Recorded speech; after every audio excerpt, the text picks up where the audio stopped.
प्यारे बच्चों, 7वीं कक्षा गणित में हम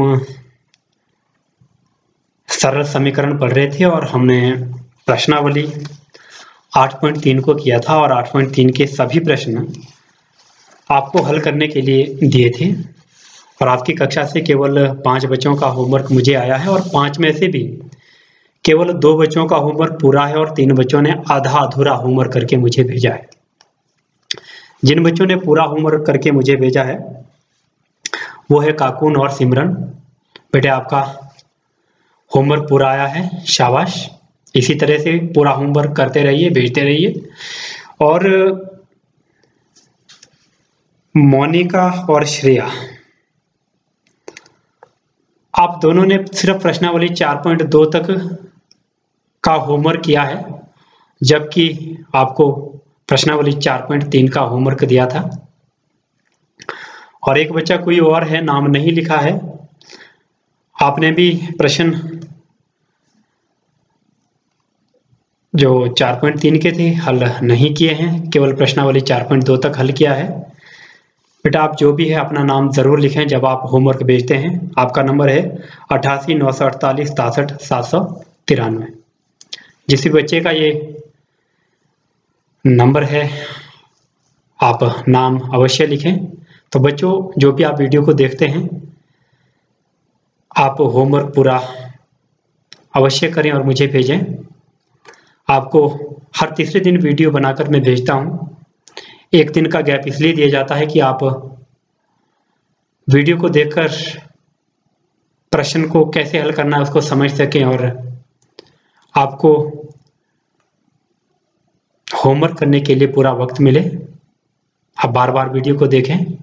तो चलिए, आज हम नया विषय करने जा रहे हैं सरल समीकरण के अंतर्गत प्रश्नावली 4.4, जिसमें हम सरल समीकरण से संबंधित कुछ व्यवहारिक प्रश्न करेंगे कि किस तरह से हम व्यवहारिक समस्याओं को एक समीकरण के रूप में बदलकर उसको हल कर सकते हैं।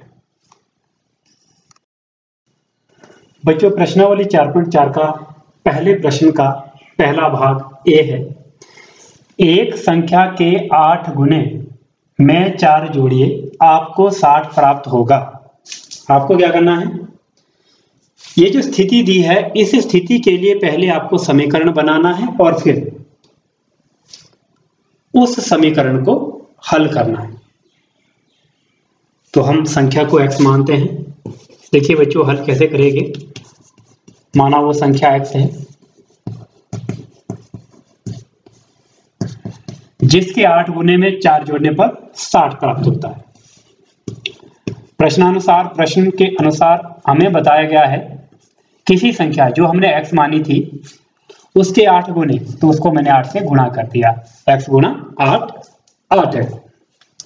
8 गुने में 4 जोड़िए, 4 जोड़ दिया, आपको 60 प्राप्त होगा इज इक्वल टू 60। तो बच्चों, ये एक सरल समीकरण बना। इस समीकरण को आप हल करेंगे जैसे पिछली वीडियो में आपको मैंने बताया था कि सरल समीकरणों को कैसे हल करना है। चर वाले मान लेफ्ट में इकट्ठा करने, बिना चर वाले मान राइट में इकट्ठा करने हैं, और जब भी कोई मान लेफ्ट से राइट में या राइट से लेफ्ट में आता है तो उसका चिन्ह बदल देना। तो ये बनेगा 8x बराबर है 60 प्लस 4 शिफ्ट होगा -4, 60 -4, 60 में से आप 4 घटाएंगे 56, और x का मान क्या आएगा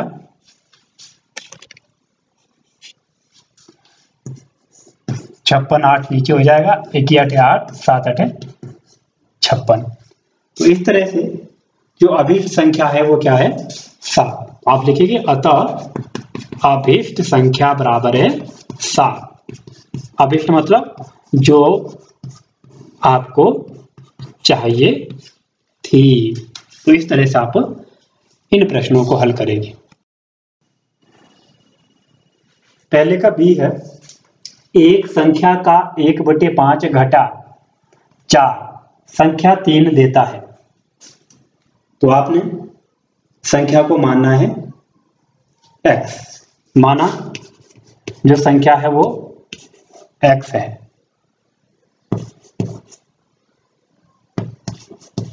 माना संख्या बराबर है x।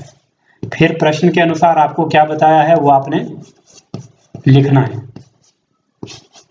प्रश्नानुसार आपको दिया है एक संख्या, वो संख्या क्या मानी है मैंने x का 1/5, इसका क्या लेना है 1/5, घटा 4, घटा मीन्स घटाना है कितना 4, संख्या 3 देता है, कितना देता है 3। तो इस तरह से आपका सरल समीकरण क्या बना x/5 - 4 बराबर है 3। इसको हल करना है। चर वाला मान x/5, बिना चर वाला मान जो -4 है हम राइट में जब लेंगे ये बनेगा +4। तो ये आया x/5 बराबर है 3 और 4 7। इसको मैं यहां हल कर रहा हूं। अब जो 5 है x के साथ भाग हुआ है, जब ये राइट में जाएगा ये क्या होगा गुणा।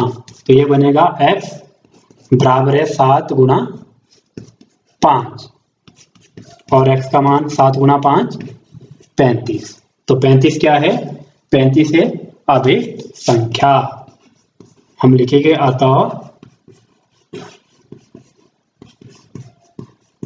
अभिष्ट संख्या बराबर है 35। इस तरह से आपने हल करना है।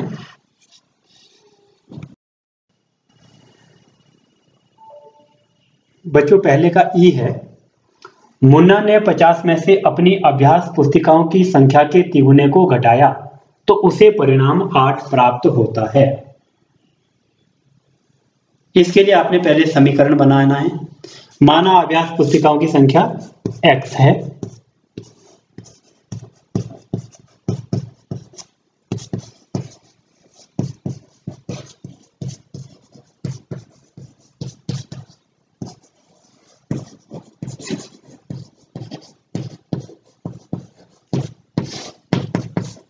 अभ्यास पुस्तिकाओं की संख्या को कितना माना x। अब प्रश्नानुसार क्या बताया है वो हम यहां करेंगे। प्रश्नानुसार दिया है मुन्ना ने 50 में से, किस में से 50 में से क्या किया अपनी अभ्यास पुस्तिकाओं की संख्या के तिगुने को, अभ्यास पुस्तिकाओं की संख्या है x, उसका तिगुना हुआ 3x, इस 3x को क्या किया घटाया तो माइनस लग गया, उसे परिणाम कितना प्राप्त हुआ 8। तो बच्चों सरल समीकरण बना 50 - 3x बराबर है 8। तो आप इस सरल समीकरण को अब हल करेंगे।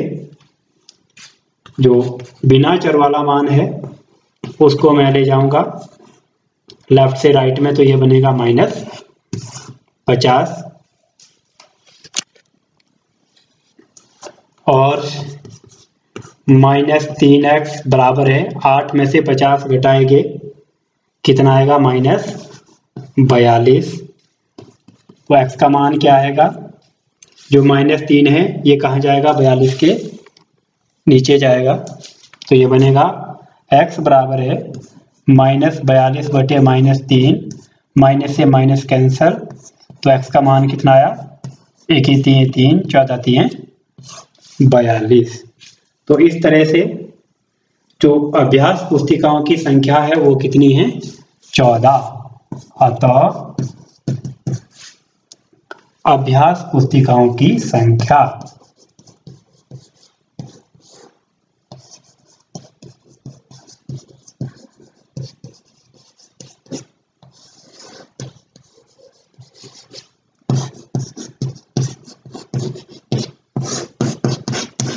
बराबर है 14।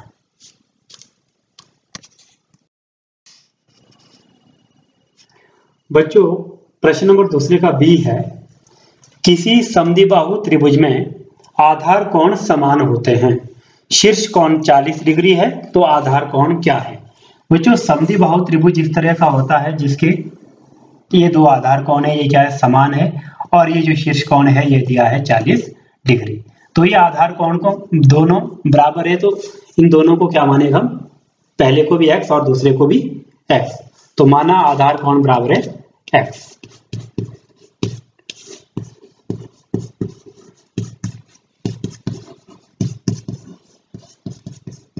अब हम जानते हैं कि एक त्रिभुज के तीन कोणों का योग कितना होता है, 180 डिग्री।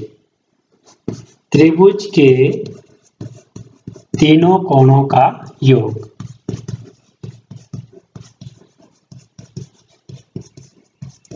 यह होता है 180 डिग्री। अब यहां पर तीन कोण कौन कौन से हैं, x, x और 40 डिग्री। पहला x, दूसरा x, तीसरा 40 degree is equal to 180 degree.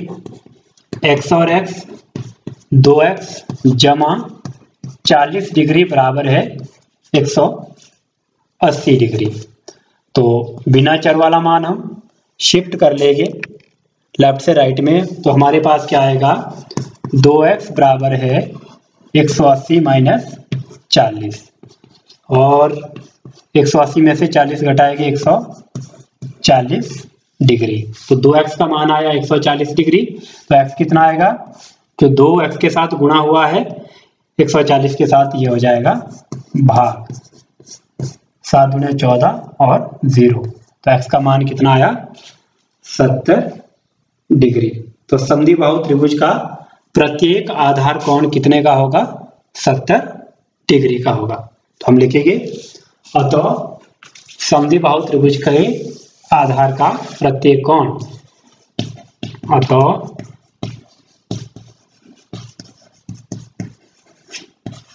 समद्विबाहु त्रिभुज के आधार का प्रत्येक कोण बराबर है 70 डिग्री।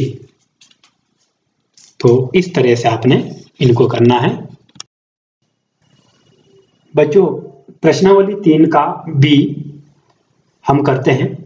लक्ष्मी के पिता की आयु 49 वर्ष है।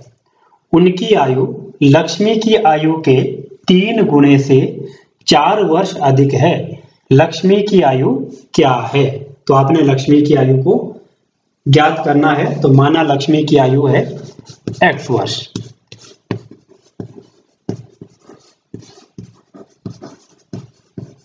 हमने लक्ष्मी की आयु को माना x वर्ष। अब प्रश्नानुसार क्या बताया है हमारे पास? प्रश्नानुसार हमारे पास दिया है, देखिए, जो पिता की आयु 49 वर्ष है वो लक्ष्मी की आयु के 3 गुने से, लक्ष्मी की आयु है x वर्ष, उसका 3 गुना हुआ 3x। इस 3 गुने से 4 वर्ष अधिक, 4 वर्ष अधिक मतलब 4 ज्यादा, तो 4 जोड़ना है। और आयु कितनी है पिता की? 49 वर्ष। तो समीकरण क्या बना? 3x जमा 4 बराबर है 49। इसको हल करेंगे, 3x बराबर है 49 प्लस 4, राइट में शिफ्ट होगा -4 और यहां से x का मान आएगा, सॉरी अभी 3x का ही आएगा। 3x बराबर है 49 माइनस 4 कितना हुआ? 9 माइनस 4 5, 45 और x का मान कितना आया फिर? 45/3, 1 3 15 3 45। तो x का मान कितना आया? 15। तो ये जो x का मान 15 है, ये क्या है? ये है लक्ष्मी की आयु। यहाँ या का निशान लगाना है। तो हम लिखेंगे अतः लक्ष्मी की आयु बराबर है 15 वर्ष।